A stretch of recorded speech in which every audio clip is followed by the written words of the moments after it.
Hey guys. All right, so let's just take a minute or two here and talk about some bot ideas for a financial analyst. That's our person of choice today. So how do we choose our financial analyst? Kind of know, like, trust. All right, you don't want to give your money to somebody that you don't trust. You really don't want to give your money to somebody you don't know. How do we get to know financial analysts? A lot of times it's by a recommendation of a friend, right?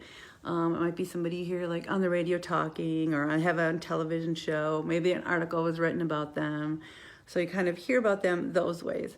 How do you determine if you like them? Well, that's a little bit more difficult unless they're like going live and doing live videos. So the main reason you determine if you like them is if you go and interview them. Well, using Facebook Lives and Messenger chat can really help you develop the know, like, and trust for a financial planner. What if you were doing let's say you do a weekly podcast on the radio like some financial planners do, or a radio show.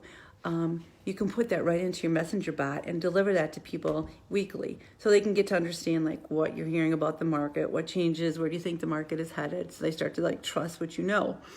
If you're doing a Facebook Live, again, so you realize that on a Facebook Live on your page, people that view it are about 2% of everyone. So that's not that helpful, right? So that's where the bots come in such handy, because people aren't going to see your page when they're scrolling by. But if it comes to them in a bot, like, did you see our live today? We talked about where they expect the markets to go in the next quarter.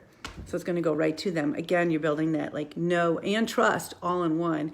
So really the value of a bot is that you don't have to wait for them to turn on the radio. You don't have to wait for a friend to tell them. You can get to them by sending a message in the messenger chat. Like, did you see our live? Did you hear our podcast? So you're going to them.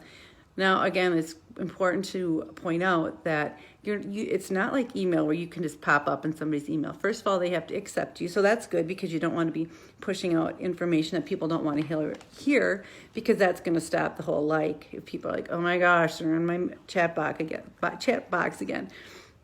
Secondly, they can choose what they hear. So if you're doing like a weekly radio show, they can choose to hear just that. Or they can choose to hear your radio show and a daily tip, or, it's very much user-friendly in a messenger chat what they hear from you. So you don't have to worry about, I was talking to a friend and she's like, I'll lose all my friends and I only have Alexa.